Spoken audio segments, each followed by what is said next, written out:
There's an ancient belief found in every culture on Earth that trees are not just plants. They are teachers, guardians, witnesses to time itself, mirrors of the soul.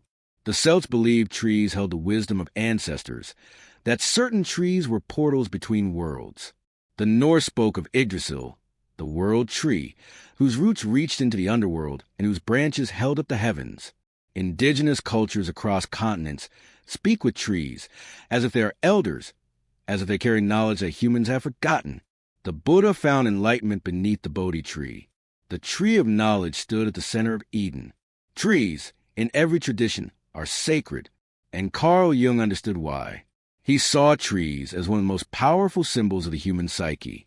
The tree, he said, represents the self with a capital S, the totality of who we are, roots reaching deep into the unconscious, into the hidden parts of ourselves we do not yet know, the trunk standing firm in conscious reality, in the life we live day to day, and branches stretching upward toward transcendence, toward meaning, toward the divine.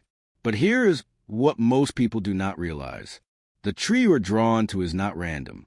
It is not about which one is most beautiful or which one you would want in your garden. The tree that calls to your soul is showing you something profound. It is revealing your purpose, the reason your soul chose to be here, the gift you came to bring to the world, the path you are meant to walk, even if you have been walking a different one. Today I want to take you on a journey, not to discover who you are. You already know that deep down, but to remember why you are here, to reconnect with the purpose your soul has been whispering to you in moments of stillness, to see clearly the path you were born to walk. There are 5 trees before you, each one ancient, each one powerful, each one carrying a different message about purpose, about meaning, about the unique gift only you can give. The oak, strong and enduring, the provider of shelter and strength. The willow, graceful and flexible, the teacher of resilience. The pine, ever reaching upward, the eternal seeker. The cherry blossom, beautiful and fleeting, the creator of sacred moments. And the banyan, vast and interconnected, the bridge between worlds. I want you to look at them, not with your eyes, but with something deeper. Do not think about practicality or preference. Instead, feel which tree resonates with something ancient inside you, which one feels like it knows you, which one is calling to a part of your soul that remembers why you came here. Take your time, breathe deeply, and let your soul choose. Because the tree that speaks to you is not speaking to your conscious mind. It is speaking to the part of you that Carl Jung called the self, the part that knows your purpose even when you have forgotten it. This is not just a personality test. This is a remembering, a reconnection with the deepest truth of why you exist. And the tree you choose will show you the way. So which tree chose you? Hold that answer in your heart, and let us discover together what it means. If your soul was drawn to the oak, the tree with roots that run deeper than its branches reach high, the tree that has stood for centuries providing shelter and strength, then you have chosen the path of the leader, the protector, the foundation upon which others build their lives. Oaks are ancient. They are the trees that animals shelter beneath, that humans gather under, that entire ecosystems depend upon. They grow slowly, but they endure. They weather storms that uproot younger trees. They stand when others fall. And if this is your tree, it means your soul came here to be a foundation, a source of stability in an unstable world, a shelter in the storm. Carl Jung spoke of archetypes, universal patterns of human experience. And the oak embodies the father archetype, not father in terms of gender, but father in terms of energy, protective, providing, strong, steady, the one who holds the space so others can grow. People are drawn to you for your strength. They feel safe around you, grounded. They know that when life becomes chaotic, you will not waver. You are the friend people call in crisis, the family member everyone relies on, the colleague who holds a team together. And you do this naturally, without thinking, because it is who you are. But here is what you are hiding, what you carry in silence beneath your strong exterior. You are exhausted, tired of always being the strong one, weary of holding up the weight of other people's worlds. You wonder, who is holding me? Who is providing shelter for the oak? This is your shadow, You have learned that your value comes from your strength. That love is something you earn by being dependable. That if you show weakness, if you admit you are tired, if you stop being a foundation, everything will collapse. And so you keep standing even when you want to fall. You keep providing even when you are depleted. You keep holding space even when you need someone to hold space for you. Oak souls are terrified of being weak, terrified that vulnerability will make them less valuable, terrified that if people see them struggle, they will lose respect or worse, leave. And so they carry everything alone. They stand strong while they are breaking inside. But here is what Carl Jung taught. True strength includes a courage to admit when you need support. The oak that stands alone may survive, but the oak that is part of a forest thrives. You do not have to carry everything by yourself. Your purpose is not to be invulnerable. Your purpose is to provide strength, yes, but also to teach others that even the strongest need care. Your soul's purpose, oak's soul, is this: to be the foundation, to provide shelter and stability, but also to show the world that strength is not the same as invulnerability, that even the mightiest trees need nourishment, that being a leader does not mean bearing every burden alone. If you chose the oak, your purpose is to stand strong, but it is also to let yourself be supported, to teach by example that we can be both powerful and in need, that providing for others and receiving care are not opposites. They are two sides of the same sacred purpose. If your soul was drawn to the willow, the tree that bends a wind but does not break, the tree that weeps and yet endures, then you have chosen the path of the healer, the one who transforms pain into wisdom, the one who shows others how to survive the unsurvivable. Willows grow near water, their roots drinking from rivers and streams. Their branches hang like tears, graceful and sorrowful. But here is what makes the willow remarkable. It bends. In storms that snap rigid trees, the willow bends and survives. Its flexibility is not weakness. It is profound strength. Carl Jung spoke of the wounded healer, the archetype of one who has been broken, and through that breaking has gained the ability to heal others.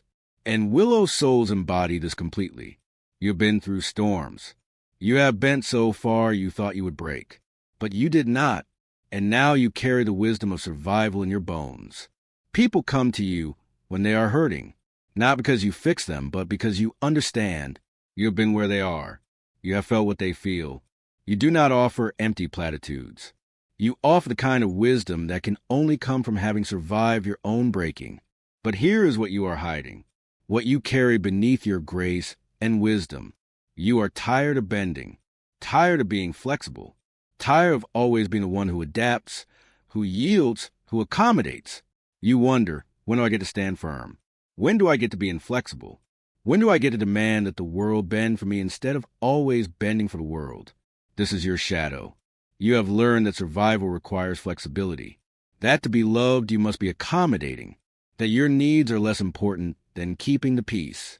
And so you bend and bend and bend until you do not even remember what it feels like to stand straight.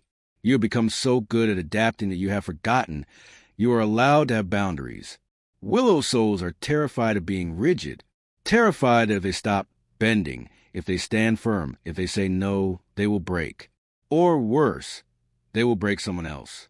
And so they keep yielding. They keep accommodating. They keep putting themselves last because that is what willows do. They survive by bending. But here is what Carl Jung discovered. Flexibility is a gift, but it is not meant to be constant. Even the willow has roots that do not bend. Even the willow has a core that stays true.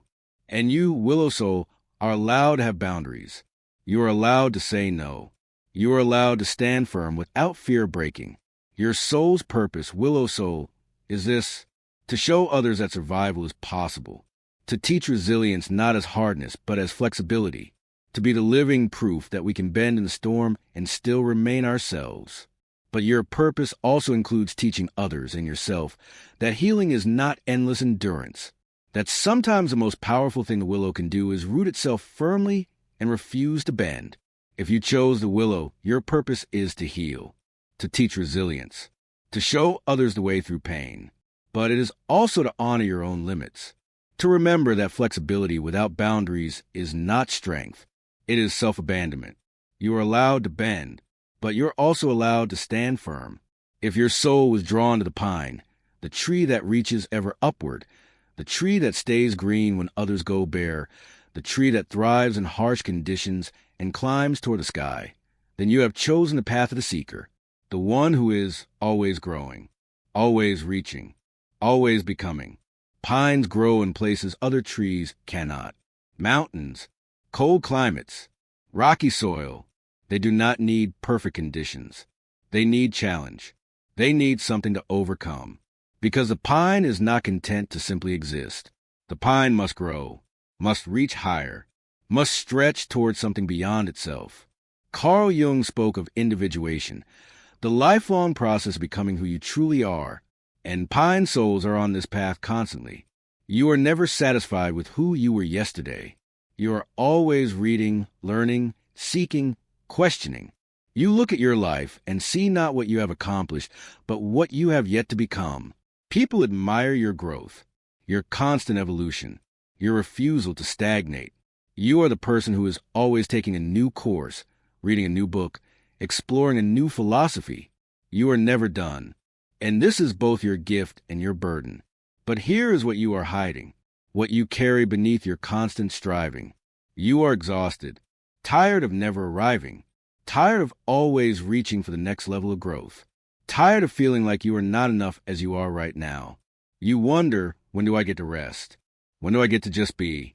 When am I allowed to stop becoming and simply exist? This is your shadow. You have learned that your value is in your growth, that stagnation is death, that to stop seeking is to stop maturing.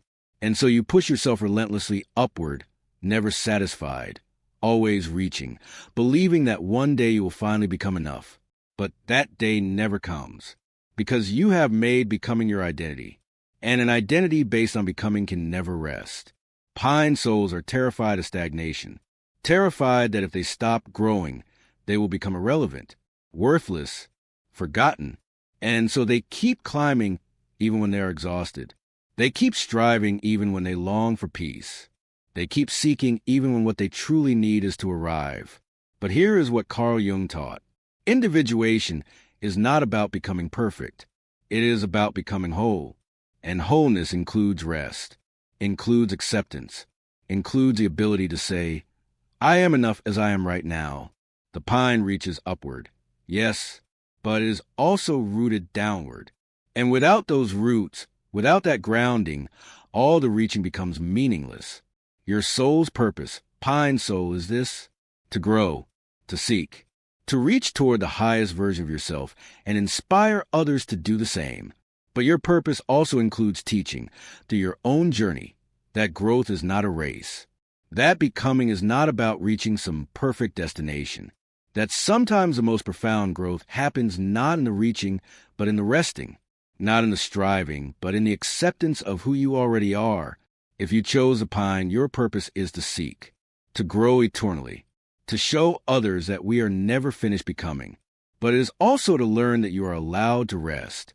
That growth includes stillness, that you are enough right now, even as you continue to evolve.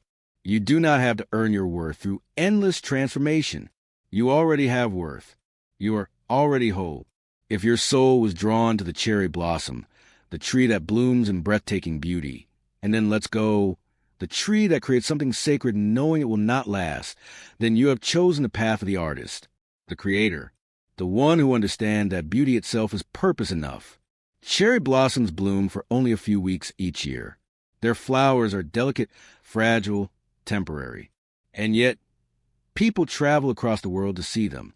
They gather beneath cherry blossom trees and weep at their beauty, because the cherry blossom teaches something the world forgets, that beauty does not have to last a matter, that impermanence does not diminish value, that creating something beautiful, even if it fades, is sacred work.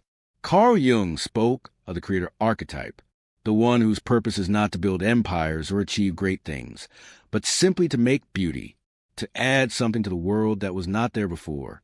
And cherry blossom souls carry this purpose deeply. You are here to create, to make beauty, to remind others that life is not just about survival and productivity. It is also about moments of transcendence.